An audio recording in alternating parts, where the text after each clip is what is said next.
क्या दिल वालों की दिल्ली अब भारत की राजधानी नहीं रहेगी? क्या दिल्ली के बढ़ते पॉल्यूशन और वहां के क्राइम रेट की वजह से इंडिया का कैपिटल शिफ्ट हो जाएगा? जी हां दोस्तों, बीते कुछ समय से हम लगातार ये देख रहे हैं कि एक के बाद एक देश अपनी कैपिटल सिटीज बदलते जा रहे हैं। नाइजीरिया से लेकर तंजानिया, यहां तक कि पाकिस्तान और म्यांमार जैसे देशों ने भी अपनी राजधानी बदली है। इसके कई सारे अलग अलग कारण रहे हैं। ऐसे में आज जिस तरह से दिल्ली के हालात चल रहे हैं, वो दिन दूर नहीं जब भारत सरकार अचानक से उठकर आए और कह दे कि हम देश की राजधानी दिल्ली से शिफ्ट कर रहे हैं। पर सवाल यही आता है कि अगर दिल्ली राजधानी नहीं होगी तो किस शहर को राजधानी के तौर पर चुना जाएगा? क्या ये कोई मुंबई और कोलकाता जैसे पुराने शहर होंगे या फिर कोई नई स्मार्ट सिटी भारत की राजधानी बनेगी? हम आपको सब कुछ बताएंगे, बस वीडियो में इसी तरह बने रहे। दोस्तों, चारों तरफ देश की कैपिटल शिफ्ट होने की बात हो रही है, लेकिन ऐसा क्या हो गया कि राजधानी को ही बदलने की बात उठने लगी? तो दोस्तों, इसके दो कारण हैं, जिसमें सबसे पहले तो आता है दिल्ली की लोकेशन, जहां दिल्ली नॉर्थ इंडिया के बिल्कुल सेंटर में मौजूद है, जिससे हमारे दो सबसे बड़े दुश्मन चीन और पाकिस्तान से दिल्ली की दूरी बहुत कम हो जाती है। ऐसे में अगर मामला बढ़ गया और जंग के हालात हो गए तो दिल्ली पर अटैक के चांसेस बहुत ज्यादा है। जब तक पुलिस फोर्स अलर्ट होगी तब तक दिल्ली तबाह हो सकता है। ऐसे में एक ताकतवर देश की राजधानी होने के नाते दिल्ली थोड़ा कम सुरक्षित है। ऊपर से दिल्ली में पावर का सेंट्रलाइजेशन भी है, जिसकी वजह से जितनी भी अहम पॉलिसीज है सब दिल्ली में बनती हैं। देश के जो रिमोट एरियाज है वहां तक सरकार की नजर ही नहीं जाती, क्योंकि आज भी देश की 140 करोड़ जनता का भविष्य दिल्ली के कुछ खास इलाकों में बैठी सरकार तय करती है, जिसके कारण भारत की एक बड़ी संख्या आज भी पिछड़ी हुई है। अब पावर सेंट्रलाइजेशन की वजह से दिल्ली में अर्बनाइजेशन भी बहुत तेजी से हुआ है, जिसकी वजह से न केवल दिल्ली में पॉल्यूशन बढ़ा है, बल्कि यहां की पॉपुलेशन भी बहुत ज्यादा बढ़ गई है। दिल्ली में अर्बनाइजेशन की वजह से देश भर के लोग यहां आते हैं, जिनमें से ज्यादातर लोगों की इकोनॉमिक कंडीशन बहुत ज्यादा खराब होती है और दिल्ली का स्टैंडर्ड ऑफ लिविंग गिरता चला जा रहा है। आंकड़ों की बात करी जाए तो आज दिल्ली की जनसंख्या 33 मिलियन है।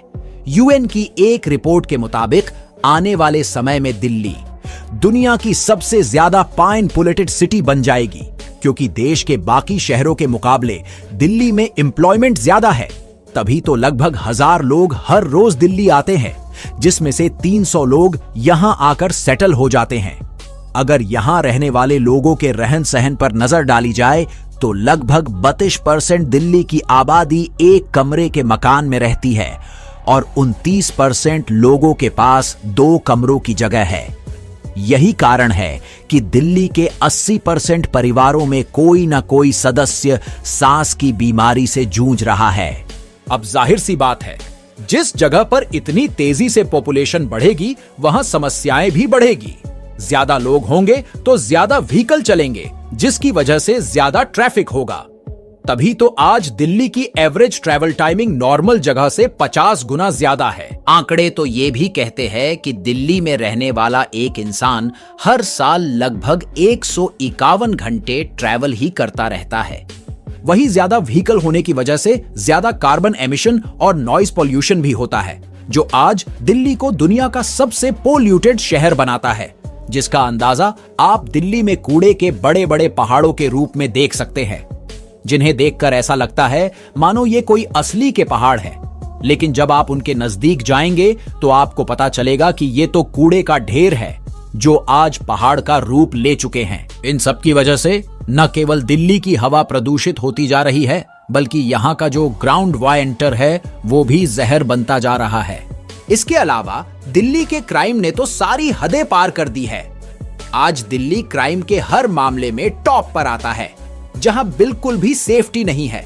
तभी तो देश के लगभग 41% क्राइम अकेले दिल्ली में ही होते हैं, यानी कि हर 5 में से 3 क्राइम दिल्ली में हो रहा है।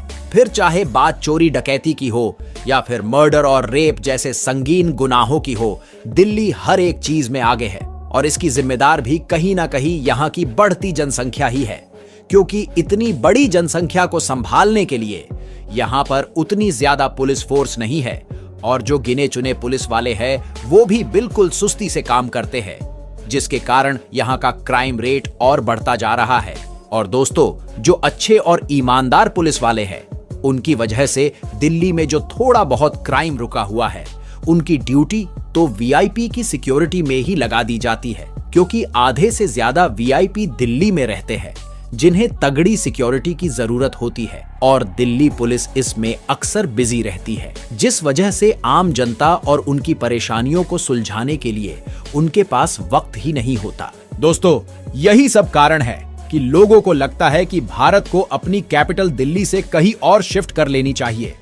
पर सवाल फिर से वही आ जाता है कि अगर दिल्ली नहीं तो वह कौन सा शहर है जो देश की राजधानी होने का भार अपने कंधों पर उठा पाएगा। दोस्तों, कैपिटल को शिफ्ट करने को लेकर लोग अलग अलग तरह की राय दे रहे हैं, जिसमें कई लोगों का यह कहना है कि भारत को अपनी राजधानी देश के दक्षिणी इलाके में शिफ्ट करनी चाहिए। इसके विषय में कहते हुए पॉलिटिकल लीडर किनशुक नाग कहते हैं कि आज साउथ ईस्ट की बहुत सी कंट्रीज जैसे कि इंडोनेशिया, थाईलैंड और कंबोडिया में हिंदू धर्म को ओपनली फॉलो किया जाता है, जहां श्री राम की कहानी भी काफी फेमस है और इसे वहां तक पहुंचाने में सबसे इंपॉर्टेंट रोल साउथ इंडिया का है। लेकिन ये बात कोई नहीं जानता, क्योंकि शुरुआत से ही देश के इतिहास में दिल्ली को सेंटर ऑफ अट्रैक्शन रखकर ही सारी चीजें बताई जाती है। हमें अपने दक्षिण भारत के बारे में ज्यादा कुछ पता ही नहीं है, उसके इतिहास के बारे में हम जानते ही नहीं हैं। लेकिन अब लोगों के विचार बदल रहे हैं, वो बदलाव की तरफ आगे बढ़ रहे हैं, और ऐसे में जब दिल्ली पूरी तरह से बर्बादी की कगार पर आ गई है तो शायद चीजें पूरी तरह से बदल जाएं। वैसे दक्षिण भारत के कई सारे इलाके देश की राजधानी बनने के लिए पूरी तरह से सही है। मैसूर से लेकर बेंगलुरु तक कोई भी शहर नई राजधानी के तौर पर चुना जा सकता है। इतना ही नहीं, भीमराव अंबेडकर अपनी किताब थॉट्स ऑन लिंग्विस्टिक स्टेट्स में हैदराबाद को भारत की दूसरी राजधानी के तौर पर बताते हैं, क्योंकि दिल्ली साउथ के लिए बहुत दूर भी है। और इसी चक्कर में कई सारे नेताओं ने हैदराबाद को राजधानी बनाने की मांग करी है, जिसका सबसे बड़ा कारण है हैदराबाद का लोकेशन। एक तो दक्षिण भारत में रहने वाले लोगों के लिए यह शहर बहुत करीब होगा, दूसरा यहां से बैठकर देश को चलाना आसान हो जाएगा। ऊपर से हैदराबाद में काफी डेवलपमेंट भी हुआ है, जिसकी वजह से यहां इन्वेस्टर्स भी अट्रैक्ट हुए हैं। ऐसे में अगर हैदराबाद को कैपिटल बनाने की तैयारी करी जाती है तो यहां पर निवेश करने वाले लोगों की लाइन लग जाएगी, जिससे हैदराबाद फाइनेंशियल हब बनकर उभर सकता है। ऊपर से कैपिटल सिटी होने के लिए जो बेसिक जरूरतें हैं, यहाँ वो सब कुछ है। आज हैदराबाद में well connected road network, international airports, well established public transportation system, यहाँ सब कुछ मौजूद है। पर दोस्तों, इन सब के बावजूद भी अफसोस हैदराबाद को राजधानी नहीं। पर दोस्तों, एक शहर ऐसा है जो दिल्ली की जगह देश की राजधानी बन सकता है, और वह है नागपुर। क्योंकि मैप में भारत के बीचों बीच बसा नागपुर हर तरह के खतरों से दूर है, और ये नॉर्थ और साउथ से भी बराबर डिस्टेंस पर है। यहाँ तक कि ये इंटरनेशनल बॉर्डर से इतना दूर है कि अगर कोई मिसाइल से अटैक करता तो मिसाइल को नागपुर पहुंचने से पहले डिस्ट्रॉय कर दिया जा सकता है। वैसे आपको क्या लगता है, देश की राजधानी बदली जानी चाहिए? अगर हाँ, तो वो कौन सा शहर होना चाहिए? अपना जवाब हमें कमेंट में जरूर दे, और चैनल को सब्सक्राइब करना ना भूलें। धन्यवाद।